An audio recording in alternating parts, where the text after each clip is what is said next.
guys, welcome back to some more AFK Arena. Today we're hopping on here, we're going to do the Peaks of Time with the Trials of God, which is the Depths of Time 2. So we're going to go through here, we're going to look at the team comps that we're going to utilize. There's actually two that really stand out when it comes to this trial, but looking at the debuffs that we're going to get in here or the recommended. So you have to take the first one. It is 10 pointer, it is absolutely huge. Second one we're going to do is after 30 seconds of battle, which remember they have lowered this a lot. It used to be a minute and then it was 45 seconds. Now it's 30 seconds. So that is a very, very good one to take, as well as lightning bolts. So randomly, temporarily stun, which is okay in my book. It will definitely work. Then looking at some of the other ones that we're going to take is, of course, the recovery rate increased by 90%, and then enemies gain 1,000 points at the beginning. Remember, we're going for 36 because we want to pick up those toe coins and the po coins, and we also want to get our artifact fragments. So we just need a couple here to round out these top 10, which we're going to go with some of the normal trials because, again, the benefit that they have. Frontline damage dealt by strength, agility heroes is reduced by 70%. And then we're looking at some haste. I think we're about done. We got one more that we got to pick here. We're going to go ahead and go with enemy support.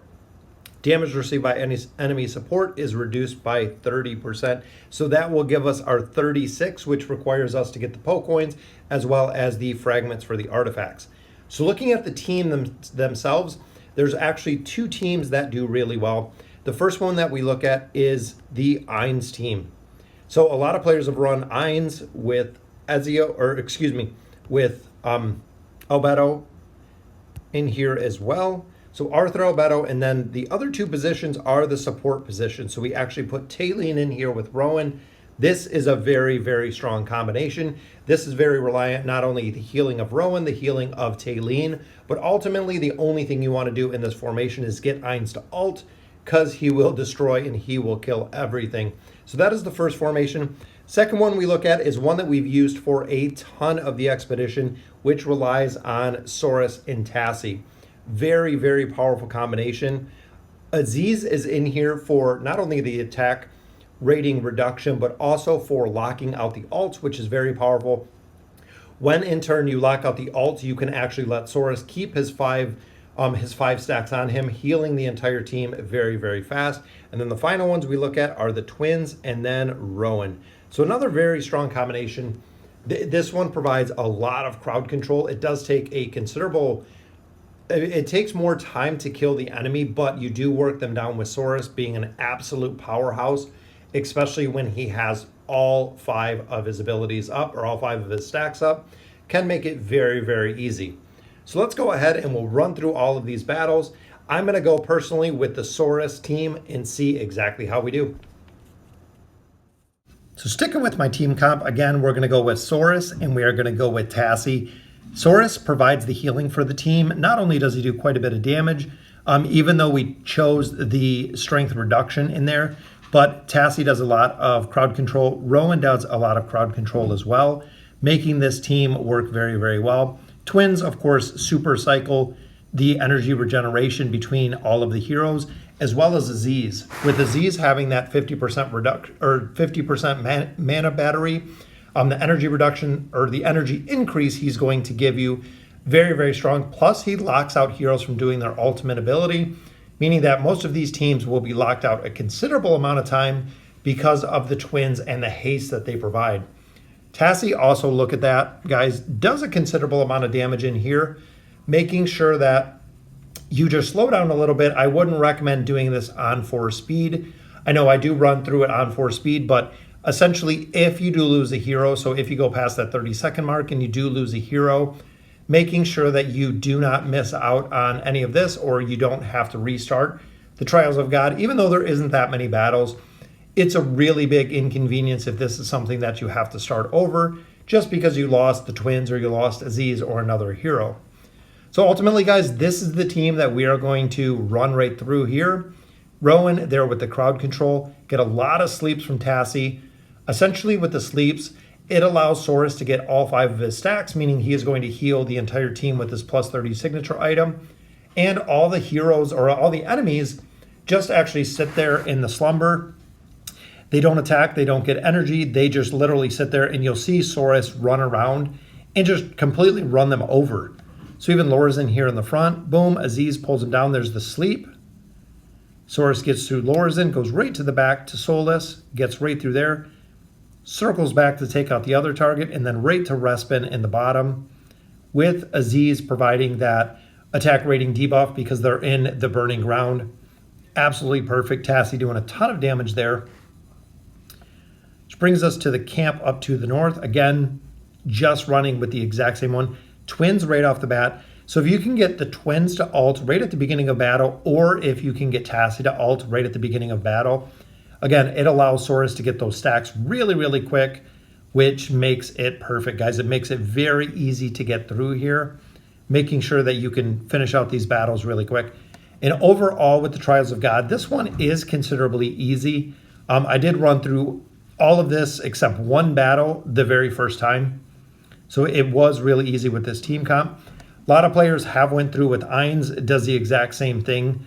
Is as long as you can get him to cycle those ults, you pretty much kill the entire enemy team out very, very quickly once he ults. This was the only battle I had problems with, and I think due to Talene, seeing the Reaper right there, unfortunately the battle was done, or fortunately the battle was done before we lost a hero, or we would have lost Aziz right there. So continuing through, we have Cetrano here, which again, Saurus just kind of diesels right through. Moves right up to Nemitsu right in the middle. Boom, with that haste, just takes out Gwen. Then Skarath right in the bottom. Just completely going straight through the teams. Very, very strong with that cleave ability, which we have 3 more camps here. So moving up to the north. This one's healing. This one you're going to have to be careful as well. When you have Almas together with Namora, you have to make sure you're putting out damage fast enough. There's the crowd control. Still trying to get Namora down, which she finally goes down. This one, if you don't have enough damage, the healing is going to essentially overwrite the damage that you're doing. So making sure that you're maximizing damage on this one to go ahead and get through here pretty easy. We got Gwen with Skarath again. Got a lot of crowd control on this one. A lot of Skarath with his ult and Inoki in the back, plus Falks and Rowan for the crowd control as well. So this is definitely a very heavy crowd control team that we're facing here, which again, Ainz can just blast right through it because he can't get the crowd control aspect. And also with the crowd control we have, you can lock down the team. So guys, this is our final battle. So look at that. Tassie with the sleep at the very beginning just destroyed it. So Saurus went down, Nara went down on the back. Wow, absolutely just the perfect synergy from this team. And this is the team we ran for almost all of the Trials of God. So this is the one that we've ran through a lot of them. There we go. So there is our artifact, guys. We did get all of our fragments, so we can go ahead and level that up, as well as some stones, some poke coins, level 36, just like the rest of them. Very, very cool to see. This artifact specifically, because it affects normal attacks, we're going to put it on here to just level it up. But overall, Iran would not be my first choice for this artifact. I would keep him with the Shroud just because he doesn't do that many normal attacks. A hero like Leica, I think it's really going to be strong on. We have to test it on Gwen. A couple of the Ranger specs that use a lot of normal attacks would be very, very cool. With Gwen, we don't know if the fire and the ice arrow are considered her normal attack. I don't think so. So ultimately, this wouldn't have that great of an effect.